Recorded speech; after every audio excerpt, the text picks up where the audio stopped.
Greetings to my respected supervisor and my respected evaluators.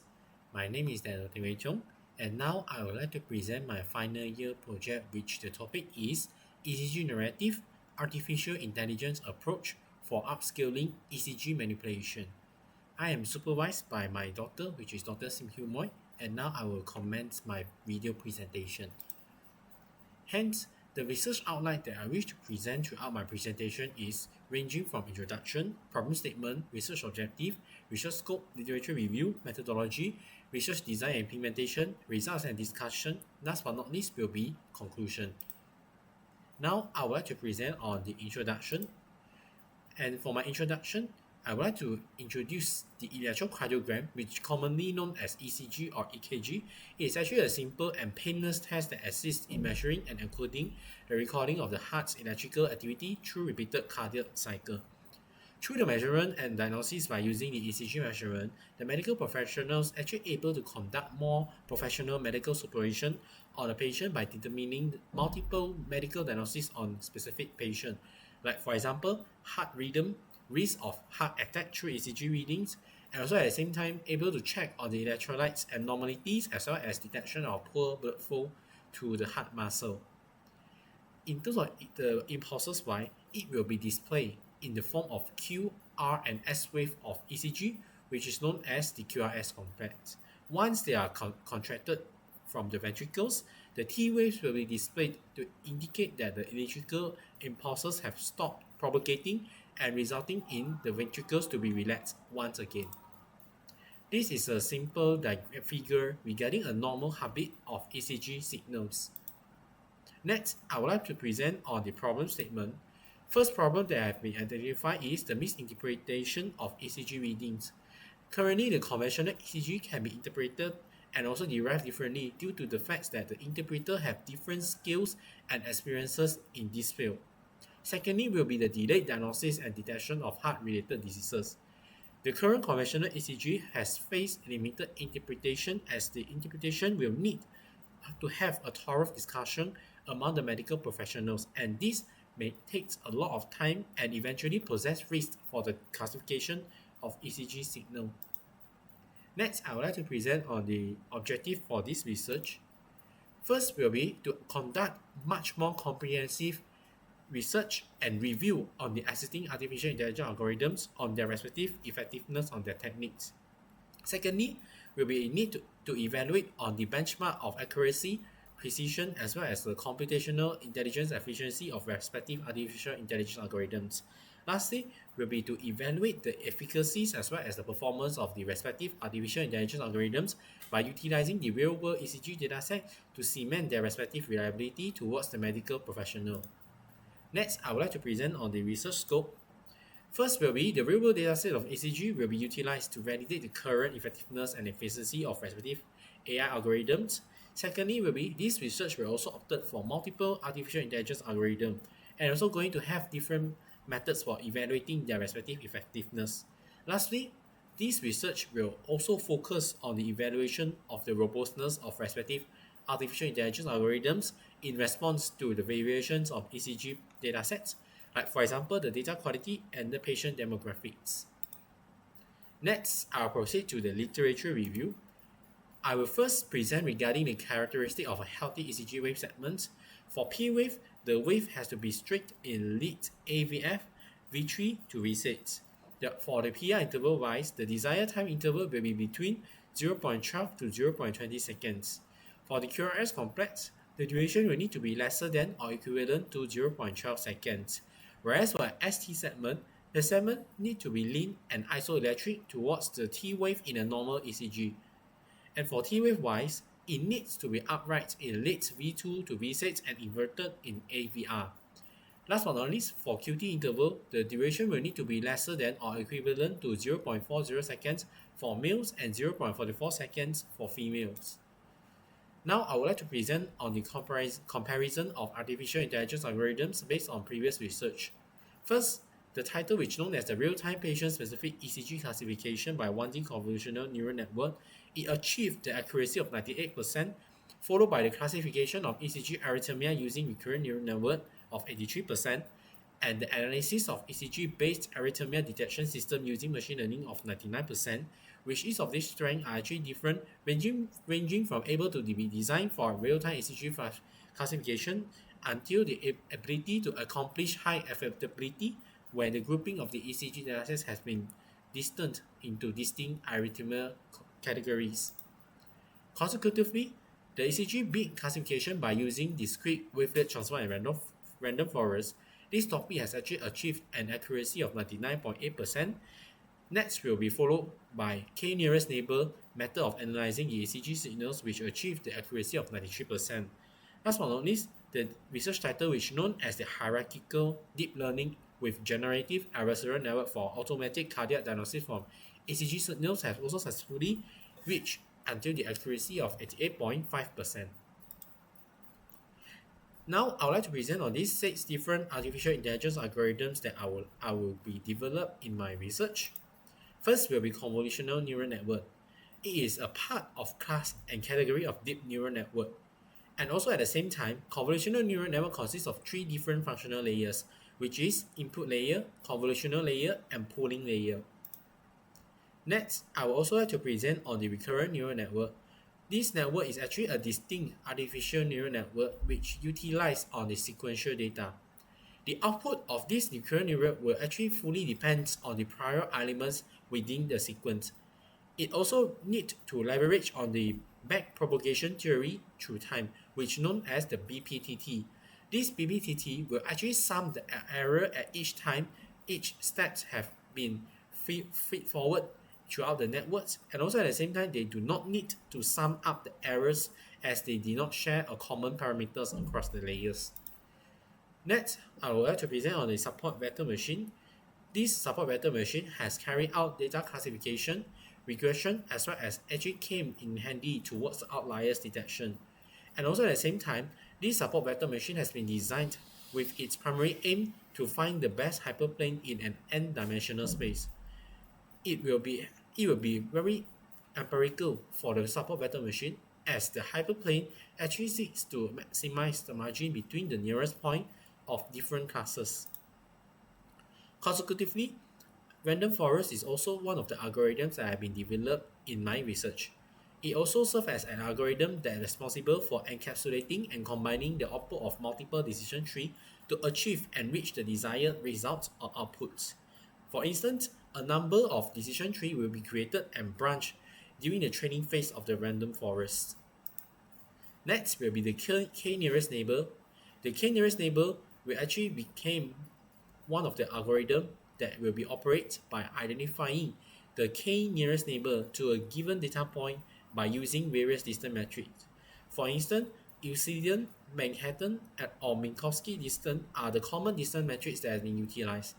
The class or value of that data point is going to be determined based on the majority vote or even the average of these K nearest neighbor values. Last but not least, the algorithm I also going to be developed inside this research is generative adversarial network, which is known as GAN. It's actually made up of 2 neural networks. First will be discriminator and secondly will be generator. There are 6 discrete processes in executing this generative adversarial network, which mainly first, initialization, secondly, generator first move, thirdly, discriminator turn, fourth, the learning process for the generative adversarial network, fifth, the generative improvement, and last but not least will be the discriminator adaptation. Now, I would like to present on the methodology that I have been used to develop for my research framework. Here are a comprehensive figure that have been developed by using this methodology, which consists of 4 different phases that will end with thesis writing and documentation. Phase 1 will actually consist of research topic and objective identification, and at the same time, a comprehensive literature review will be conducted to support the knowledge finding of the research. Secondly, during this phase, we're actually going to prepare on the dataset preparation, pre-processing, and segmentation and normalization to ensure that the datasets that are going to be classified by the algorithm will be free from any kinds of interference, like for example, noises. And for the third phase, will be consist of algorithm selection and performance measurement and matrix determination. In this phase, a series of training and testing will be conducted on the algorithm to actually check and evaluate on their respective performance. In the next phase, will be consist of the algorithm performance analysis. In this analysis, we're actually going to have a presentation of results from the respective artificial intelligence algorithm classification. And last but not least, this research will end with report writing and documentation throughout the findings in this research. Here are some of the hardware and software specification. And for the hardware specification, it actually consists of multi-core processor Intel R Core i7 and also consists of 16 GB RAM and 1 TB of storage for the SSD. And for software specification, why the main software that I've been used to develop for my research, first will be Python, secondly will be TensorFlow, thirdly will be Jupyter Notebook, and last but not least will end with Visual Studio Code as a IDE for me to develop my research. And last but not least, the operating system that I've been used for this research will be Windows 11. Now, I would like to present on my research design and implementation. Firstly, ECG dataset pre-processing will actually begin with data loading and end with segment extraction. Now, I would like to explain on the process that have been used for my pre-processing. Firstly, will be the aggregation of diagnostic information. This is actually useful in order to simplify the diagnostic label and the simplification for all of the diagnostic label to actually reduce the complexity of that specific algorithm when it's actually going to deal with the multiple ECG signals pattern. In this section, interpretability of the signals also can be enhanced once the aggregation is completed and all the distribution inside that specific ECG dataset, which is the PDB-SL ECG dataset, actually being able to distribute it evenly.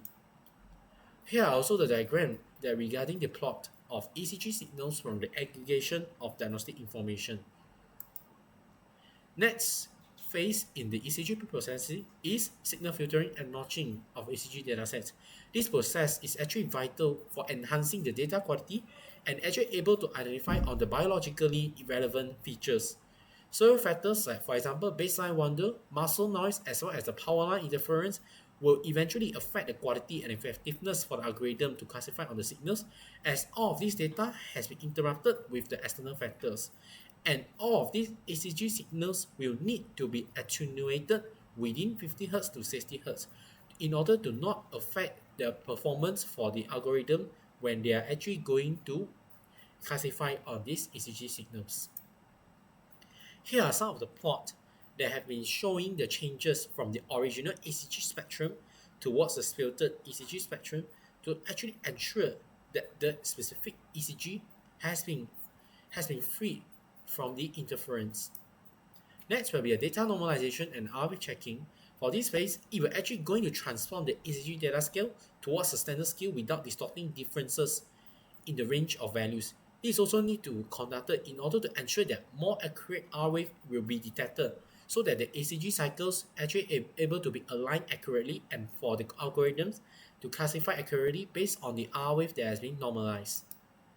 Here are some of the plots regarding the R wave among the ECG signals. Next will be the segment extraction. So for this segment extraction, it's actually going to be crucial so that all the data will be normalized and also able to compare with various heartbeats coming from different datasets that have been included. At the same time, during this segment extraction, time measurement will also be included in the code snippets to actually ensure that the performance evaluation actually able to be conducted and at the same time to track the progress of the pre-processing of the ECG signal. Here are some of the useful plots inside this segment extraction of that ECG signal. Now, after we have conducting all the necessary processes for our pre-processing, we are actually going to proceed with the development of AI algorithms. First will be a development of K-nearest neighbor. This K-nearest neighbor model has been used with a one versus rest strategy to handle multi-label ECG classification. It's actually going to be distributed evenly into 4 different processes, which is PCA, multi-labels mode, probability threshold, and performance evaluation. From the PCA, it's actually going to reduce the number of features in the datasets to improve the training efficiency. And in terms of MLOS mode, it's actually going to generate the synthetical samples for underrepresented classes to ensure that each of these labels has more balanced distribution for fair classification. Next will be the probability threshold. It will actually serve as a custom probability threshold to ensure that fine-tune classification able to improve the model sensitivity, and will end with performance evaluation, which the model will be evaluated using precision, recall, and F1 score. Next will be a development of random forest. For this random forest, it's wrapped in multi-output classifier. It also allowed to train a separate binary classifier for each of the ECG label. There will be 200 decision tree will be used in this random forest to improve the training efficiency and minimize overfitting, and the ECG signals are actually going to be flattened into one-dimensional feature. There will be also a multi-label binary matrix label, so that the binary label matrix label will be created once each of these row will be represented by a sample, and each column will be correspond towards a specific class. And last but not least, once all the random forest has been trained and also developed, you are actually going to be evaluated by using precision, recall, and F1 score. For the development of support vector machine, this support vector machine consists of different classifiers has been assigned to each ECG classes based on their respective characteristic. For example, the linear support vector machine is used for none, whereas for the SG boost is going to be used for the rare classes, like for example HYP. First, as usual, we're actually going to start with PCA, but in this case, the incremental PCA will be used to reduce the dimensionality efficiently by processing the data in much more smaller batches. Next will be followed by standard scalarization. This standard scalarization is actually going to be applied to improve the normalize of the feature, and at the same time able to improve the performance for this gradient-based learning algorithm. The class imbalances were also going to be addressed by dynamically allocating weights towards underrepresented classes. These weights were actually able to guide the model to actually treat all these classes more fairly during training. Last but not least, there is a threshold optimization will be performed for each label by using the precision recall curve to ensure that each class has the best decision boundary for improved accuracy. Next, I will also explain in detail towards the development of convolutional neural network. Firstly, the CNN model will actually consist of conv1D layer followed by batch normalization and max pooling. Afterwards, there is also a dense layer which draw out regularization to improve generalization. The final output are actually going to use sigmoid activation to support the multi-label classification. This model is actually trained by using the binary cross entropy loss, which is suitable for multi-label problem. And for this convolutional neural network, there will be also a class-specific threshold will be determined by evaluating the F1 score across different thresholds. And last but not least, training and validation loss will be plotted in order to monitor the learning processes. And also this visualization will actually going to help identify issue. Like for example, is there any case of underfitting or overfitting during the early phase of this convolutional neural network development. Next, I also explain on the development of recurrent neural network. This recurrent neural network is actually going to be built using the long short-term memory to capture the temporal dependency in ECG signal. In this ECG signal, it's actually going to allow the model to learn patterns over time, and the sequences are going to be trained to 300 times that to reduce the computational time. This is due to the fact that recurrent neural network is actually going to take a longer time in order to ensure that the model will actually going to learn sequentially on the data. The architecture will also going to consist of two different LSTM layers and also having a batch normalization and dropout regularization. This architecture, the combination, will actually going to help on the model to generalize better on the unseen data. The model will actually consecutively train over 450 airports with a larger batch size of 128. And all the binary outputs are actually going to generate by using the sigmoid activation, and the thresholding is applied to convert the probabilities into class prediction. Last but not least, the evaluation metric will also going to be calculated inside this recurrent neural network, and there's also a training history plot to actually show the model learning curve and also to determine on whether there is a underfitting or overfitting cases or scenario has been happened throughout the development. Last but not least, I also want to explain on the development of the generative adversarial network. This generative adversarial network is actually a WGAN GP architecture that is going to be implemented to generate the synthetic ECG signals. In this generative adversarial network, I have used the Weissen's loss and gradient penalty to actually ensure that this algorithm can have a stable training. The generator inside the network will actually going to create a fake ECG signals from the random noise, while the critic will determine whether that specific signal are synthetic or true. This adversarial process will actually going to improve the quality of the generated signal. And from all of these signals, only top 5% of the synthetic signals are going to be selected based on the critic score. There is also a classifier that has been combined with the convolutional 1D and bidirectional long short-term memory has been trained on that specific augmented dataset. This model has been benefited from both local and temporal feature extraction. The classifier also being trained by using the binaural cross-entropy laws, like similar to the convolutional neural network, especially for multi-label output, and this will be based on the thresholder at zero point 0.5 to generate the binary decision. Last but not least, as usual, the evaluation metrics that include accuracy, precision, and recall will also be evaluated inside the generative adversarial network. Now, after discussing all of the research and also the methodology that have been used for development of my AI algorithm, now I would like to present on the results and also the discussion that has been concluded throughout the result.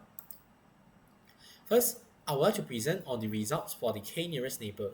For this k-nearest neighbor, it actually serves as a class-specific threshold, will actually being tuned to improve the sensitivity, especially for the minority class.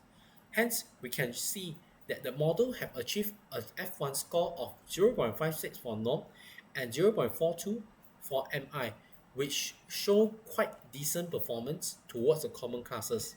However, it actually underperformed significantly on HYP, which showed that F1 only at 0.19 and CD only at 0.30, which indicating that there is a difficulty in handling the minority classes. Now, the overall macro F1 score was 0.3715 and the Hamming loss was 0.3550. This result has indicated that the moderate ability to predict multiple labels, but actually show high misclassification rate. Next, I would also like to present on the results from the random forest. This model has showed a strong precision for norm, which is around 0.76, and the overall precision will be 0.7793, indicating that it confidently identified on the normal ECG pattern. However, it actually failed to recall many abnormal conditions, with just a recall of 0.1936, which actually show that there's a lot of false negative throughout the random forest. This model performance were actually skewed due to the class imbalance, where the majority class performance were being favored. Minority classes like for example HYP and CD were often being misclassified or ignored. Flattening the ECG signals has actually removed vital temporal patterns that is essential for the accurate diagnosis. As a result, the nuance abnormalities like for example the MI and SCTC were actually harder to distinguish. Now, I would like to present on the results from the support vector machine. Thanks towards the class-specific threshold, it actually helped to improve the recall of minority classes. These thresholds were actually going to be selected through the precision and recall curve analysis to actually optimize the sensitivity without losing too much precision. Overall, the model have achieved excellent recall for norm, which is around 0.85, but only the moderate precision for norm as well, which is 0.54. The other classes, like for example HYP and CD, we're actually going to have a models improvement if let's say we compare to KNN and RF. This is because that in this support vector machine, an ensemble learning approach has been used in order to improve the generalization compared to individual models by combining diverse learner. This adaptability will actually going to help in addressing a data imbalance and label specific behavior in more effective approach. Despite all of these improvements, but unfortunately, SVN is still struggled with capturing the non-linear temporal nature of ECG data. Its static modeling actually limits its performance in recognizing the complex waveform patterns. Now, I would like to present on the results that have been obtained from the convolutional neural network. This is actually being achieved from the class-specific thresholding. It actually improved the detection for the minority classes. Each label was actually being treated with a tailored threshold, which helped to balance the precision and recall in a more effective manner. The model have achieved an overall accuracy of 81.07%, with a micro F1 score of 0.64 and macro F1 score of 0.59. It consistently outperformed the previous model in both common and rare ECG class detection. High recall rate, like for example 0.83 and F1 score of 0.78, were recorded for norm, and moderately for NI and STC, where we saw solid gains, and HYP and CD, even though it's still challenging, but have showed a modest improvement thanks to the threshold tuning strategy. Overall, CNN has demonstrated its robustness and its convergence even on noisy and imbalanced dataset, which we can be proved by the training and validation accuracy curve. We actually show that there is a steady improvement and no major signs of overfitting. Now, I would like to present on the results for the recurrent neural network. Firstly, this model has actually achieved an accuracy of 47.75% and a macro precision of 61.62% and a recall rate of 52.50%. These metrics actually reflect a balanced but modest performance across the multi-label datasets. The recurrent neural network actually going to learn the temporal dependency well, where it showed towards its strong recognition of normal ECG patterns. However, it has certain difficulty in distinguishing rare abnormalities, for example HYP and CD. The training accuracy has been reached throughout the 79.3%, where the validation is actually peaked at 56.60%. It actually undermines the potential underfitting or instability in learning the minority patterns. This gap highlights the need for more deeper tuning or even advanced LSTM variants. Next, I would also like to present on the generative adversarial network result. There are synthetic ECG being generated, and the top 5% will actually going to be selected. And also the classifier will be trained on the augmented data has shown a significant improvement, which we can see throughout the epochs, the accuracy rise from 0.41 to 0.71. The final model has shown the accuracy of 0.5916, the precision of 0.7395, and a recall rate of 0.7098. These scores have undermined the generative adversarial network's strong balance between sensitivity and correctness. Here are the comparison table for performance metric across artificial intelligence algorithm. Already, the highest accuracy that have been achieved is convolutional neural network, which is 0.8107, and in terms of more balance, in terms of the performance, the generative adversarial network will be the champion in this section, as it can be seen that it has achieved a balance between the accuracy, precision, and recall. Here are the overview of the overall comparative performance. The CNN model, even though have achieved the highest accuracy, which demonstrate its strength in recognizing the spatial ECG features, like for example the QRS complex and ST evaluations. This deep architecture actually allowed automatic extraction of much more higher level patterns. The WGAN based model has actually offered the best balance across all metrics, with the precision at 0.7395 and the recall at 0.7098. This makes it especially valuable in clinical scenario where both of this sensitivity and the specificity matters. And for the recurrent neural network, even though it outperformed traditional model in terms of recall by learning temporal dependency in ECG, but however, its accuracy is actually still moderate due to the challenges in training over long sequences. Traditional models like for example K-nearest neighbor, support vector machine, and random forest actually struggle with imbalance and non-sequential ECG feature. Their precision or recall was often being skewed, which reduced the reliability in detecting rare cardiac conditions. Now we will proceed into the discussion of the analysis. The CNN was effective in identifying the patterns across both common and rare classes, but may misclassify subtle anomalies that rely on timing rather than shape. And for recurrent neural network, its exception in recognizing time series continuity, but unfortunately, it showed instability in terms of validation accuracy due to the fact that the gradients have been kept on vanishing and the depth has been limited. For WGAN wise, it actually handled the class imbalance well by generating much more diversified, high quality, and synthetic ECG. However, the recall on the extremely rare classes, like for example HYP class, remained limited. The k nearest neighbor and the support vector machine were actually easier to implement, but failed to scale with high dimensional and imbalanced data. Random forest even though showed high precision but low recall due to the fact that its conservative prediction strategy. CNN, especially in this case, has been well suited for automated ECG classification in general clinical environment due to the fact that its high raw accuracy is reliable in detecting the frequent anomaly, and at the same time it also maintains a consistent performance. As we can see throughout the epochs that have been developed, CNN has shown a quite consistent performance and did not show any sign of underfitting or overfitting throughout the graph that have been visualized. And for WGAN, it's actually ideal for screening and also the decision support system, where missing rare anomalies must be minimized. Its high recall rate even make it much more suitable for earlier detection tasks in cardiology field. For the RNN wise, it actually can be used when the sequential interpretation is crucial, like for example, detecting on the rhythm changes or long-term signal shift. However, it may require further tuning for deployment level performance. And last but not least, the traditional model may serve as a quick baseline, but actually inadequate for real-world diagnostic because due to the fact that the inconsistent detection of minority classes, and at the same time, they are actually quite, they are actually not really able to have the high efficiencies in detecting complex and much more higher dimensional data if compared to CNN, WGAN, and RNN.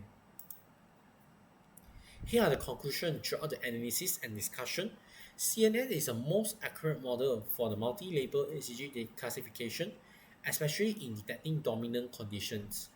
And WGAN has proved to provide the best clinical value with strong sensitivity and adaptability towards the underrepresented class.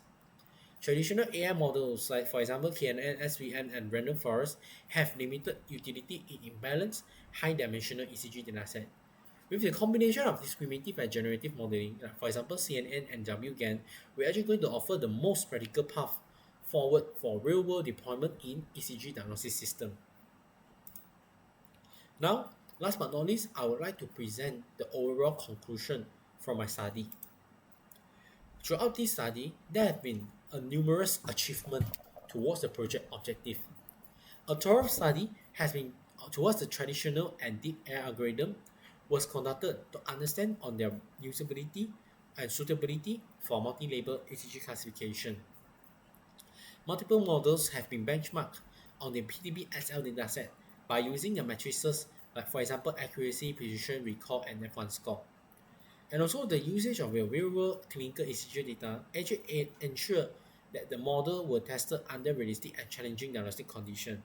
In generally, the project has successfully achieved all three primary research objectives, which ranging from algorithm review, performance evaluation, and clinical reliability testing.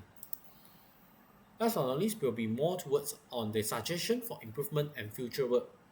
Class imbalance and labor co-occurrence were one of the major challenges, particularly towards underrepresented classes like for example HYP and CD. Future work are actually going to explore more on cost-sensitive learning and attention-based models to handle this issue. While WGAN has shown promising results, training instability remained a concern.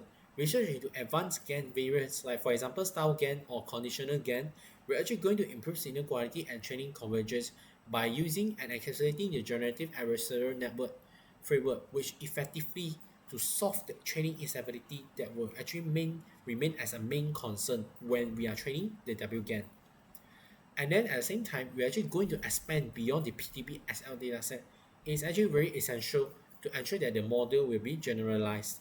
The cross-validation using the other ECG datasets, like for example the MIT BIH datasets and the INCAR ECG datasets, will improve the demographic robustness and clinical applicability. Last but not least, the integration with clinical decision support system, the CDSS, is recommended for real-time application. User-friendly dashboard, interpretability tools, and explainable AI features will help to build the trust among the clinician and improve the usability. Lastly, to sum up this research, I would like to present on the overall contribution and impact of this research. This research has successfully delivered a complete comparative evaluation of six AI algorithms, which are CNN, RNN, GAN, KNN, SVM, and random forest for the ECG classification.